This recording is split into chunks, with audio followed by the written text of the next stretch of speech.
La défaite aux allures de victoire pour Jean-Luc Mélenchon, le début de la campagne du second tour de la présidentielle ou encore l'actualité toujours aussi importante forcément en Ukraine. Salut, c'est Hugo, j'espère que vous allez bien. Le week-end était forcément très chargé, en tout cas de notre côté avec ce premier tour, mais on perd pas de temps et on est donc partis ensemble aujourd'hui pour une nouvelle plongée dans l'actualité en une dizaine de minutes. Et au passage, dans cette vidéo, je vais pas vous détailler les résultats du premier tour. Si vous voulez un résumé de ce premier tour, j'ai réalisé une vidéo dédiée à ce sujet sur cette soirée électorale. J'ai tourné la vidéo dans la nuit de dimanche à lundi et elle est disponible sur ma chaîne YouTube principale. Du coup, je vous mets le lien directement en description si jamais ça vous intéresse. Alors, dans les prochains jours, on va évidemment beaucoup parler d'Emmanuel Macron et de Marine Le Pen pour mieux comprendre les enjeux absolument cruciaux de ce second tour. Mais avant ça, aujourd'hui, on va revenir sur un autre élément marquant. C'est en l'occurrence le seul autre candidat proche au niveau du score des deux autres qualifiés. C'est Jean-Luc Mélenchon qui a réuni près de 22% des voix. Alors, sa campagne est-elle une réussite? Évidemment, si on se base uniquement sur la question de la qualification, pour lui, c'est assez évident, c'est une déception. 420 000 voix le séparent de la candidate du Rassemblement national Marine Le Pen. En 2017, c'était 600 000 voix et c'est très peu. C'est d'autant plus dur par ailleurs à accepter pour le camp de Jean-Luc Mélenchon que on peut imaginer que sans la candidature, par exemple, d'un candidat du Parti communiste français, Fabien Roussel, eh bien, Jean-Luc Mélenchon aurait pu accéder au second tour. Et cette question comme ça d'union de la gauche, sans qu'elle soit totale, eh bien, c'était un sujet qui était quand même présent dans la campagne. Il faut savoir par exemple que le Parti communiste français, lors des dernières élections, par exemple en 2017, s'était allié justement à la France insoumise lors de la présidentielle. C'est donc forcément un échec de ce point de vue-là, mais d'un autre côté, et malgré donc cette division de la gauche, Jean-Luc Mélenchon n'avait jamais fait un aussi bon score lors d'un premier tour de la présidentielle, que ce soit d'ailleurs en termes de voix ou encore en termes de pourcentage. Là où il a vraiment réussi son pari, en fait, c'est qu'il s'est imposé comme le véritable vote utile pour la gauche. En gros, son message, c'était « Si jamais vous voulez que la gauche passe au second tour, eh bien, il faut voter pour moi ». Un message qu'il a donc réussi à faire passer,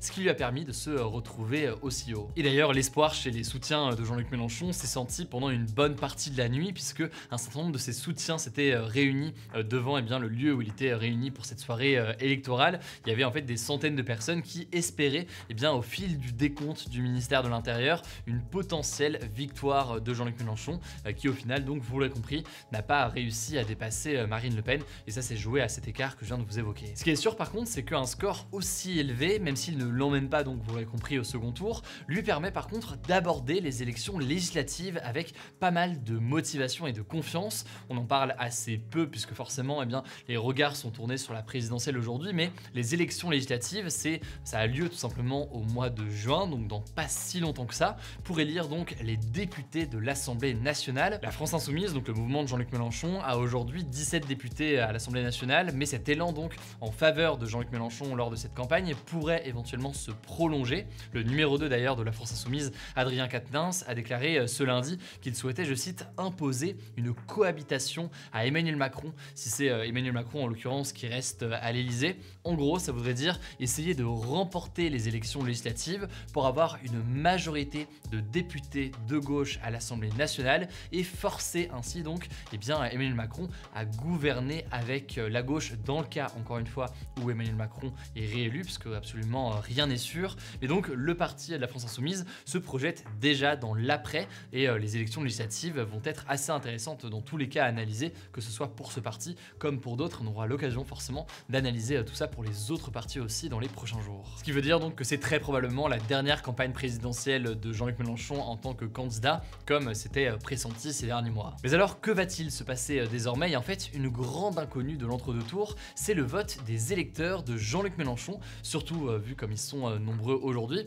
Hier soir, il a en fait répété à plusieurs reprises qu'il ne fallait pas donner de voix à Marine Le Pen. Il va organiser une consultation de ses 310 000 soutiens pour discuter des options entre le vote Macron, le vote blanc ou encore l'abstention. Et au-delà d'ailleurs de ce mouvement, l'enjeu c'est est-ce que les électeurs de Jean-Luc Mélenchon vont davantage aller voter pour Emmanuel Macron pour faire barrage à l'extrême droite? Est-ce qu'ils vont s'abstenir puisqu'ils refusent les politiques d'Emmanuel Macron ou Marine Le Pen? Et enfin, est-ce que certains vont aussi voter pour Marine Le Pen, ce qui va donc renforcer cette candidate? L'enjeu est en tout cas crucial puisque donc le score de Jean-Luc Mélenchon est très haut et les derniers sondages montrent que les intentions de vote entre Marine Le Pen et Emmanuel Macron sont très serrées gérer dans le cas de ce second tour. Marine Le Pen d'ailleurs l'a bien compris puisque lors de son discours dimanche, on l'a entendu, elle a parlé notamment de pouvoir d'achat ou encore de justice sociale qui sont des thèmes très forts pour Jean-Luc Mélenchon. Et d'une certaine façon aussi, Emmanuel Macron a fait de même dans son discours hier, mais aussi encore avant il y a quelques jours. Bref, sans se qualifier pour le second tour, on sent bien que Jean-Luc Mélenchon va continuer à jouer un rôle important dans cette présidentielle.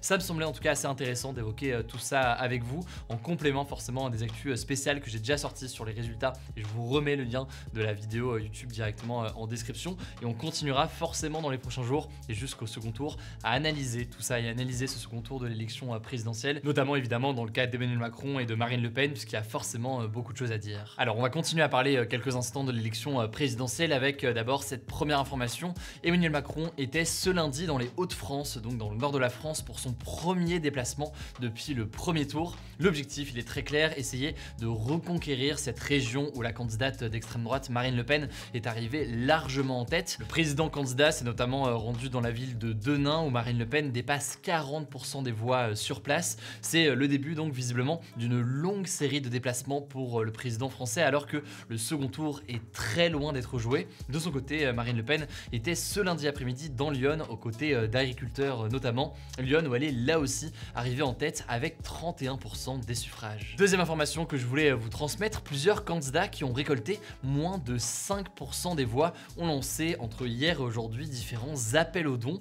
D'ailleurs, 8 candidats sur 12 n'ont pas atteint ce seuil des 5% au premier tour. Alors pourquoi est-ce qu'on parle de ces 5%? Eh bien en fait, je vous la fais courte, mais les candidats n'ayant pas atteint 5% n'ont pas leurs frais de campagne intégralement remboursés. En fait, à moins de 5% de suffrages, c'est seulement 800 000 € qui sont remboursés. Autrement dit, pas grand chose pour des campagnes de grande ampleur. Du coup, dès dimanche soir, eh bien, le candidat écologiste Yannick Jadot a lancé un appel aux dons. Le parti a en fait mis en place une cagnotte en ligne pour récolter 2 millions d'euros en 5 semaines pour que le parti puisse couvrir ses dépenses. De son côté, Valérie Pécresse, donc la candidate de droite du parti Les Républicains, n'a pas non plus réussi à obtenir 5% lors de ces élections. Elle peut donc prétendre un remboursement de 800 000 €, mais pas plus. Il manque donc 7 millions d'euros au parti pour rembourser sa campagne. Valérie Pécresse a expliqué ce matin s'être personnellement endettée à hauteur de 5 millions d'euros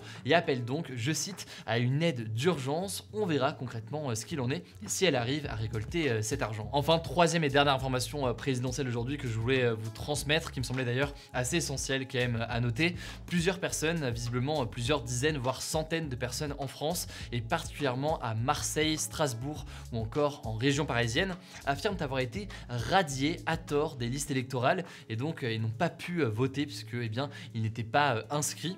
Le journal Le Parisien s'est notamment rendu dans la ville de Saint-Ouen en Seine-Saint-Denis où des dizaines d'électeurs n'ont pas pu voter alors qu'en théorie ils devraient visiblement pouvoir le faire. Alors on ne sait pas concrètement ce qui s'est passé, pour l'heure ça reste assez flou. Apparemment ce serait potentiellement des erreurs de la mairie. En tout cas il y a forcément beaucoup de médias qui travaillent sur ce sujet. Une adresse mail a notamment été créée par la journaliste Siam Asbag pour recenser justement tous ces cas. Alors visiblement c'est pas du tout un nombre de cas qui va chambouler l'élection, le résultat final, loin de là, mais tout de même c'est donc forcément un problème potentiellement important et donc je vous mets des liens en description si vous voulez en savoir plus. Allez, on passe aux dernières informations sur la situation en Ukraine que je voulais vous transmettre aujourd'hui. Et d'abord cette première actualité, le président ukrainien Volodymyr Zelensky a affirmé que depuis le début de la guerre, des dizaines de milliers de personnes seraient mortes à Mariupol. Mariupol, pour rappel, c'est donc cette ville au sud-est de l'Ukraine qui est assiégée et bombardée en ce moment par l'armée russe.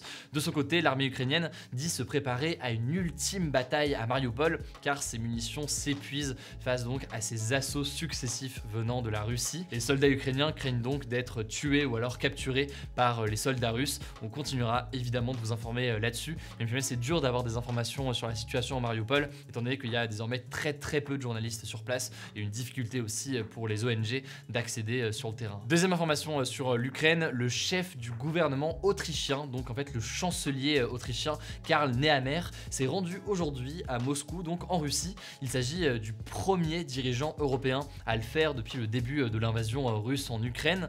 Alors il s'est entretenu avec le président russe Vladimir Poutine pour essayer d'obtenir des couloirs humanitaires en Ukraine pour évacuer donc un maximum de civils. On verra si tout cela a un impact. Troisième information par ailleurs que je voulais vous donner, des techniciens et scientifiques de la gendarmerie française sont arrivés en Ukraine pour enquêter sur des possibles crimes de guerre commis par l'armée russe autour de Kiev, qui est donc la capitale de l'Ukraine. On a beaucoup parlé notamment de la ville de Boutcha la semaine dernière dans les actus du jour.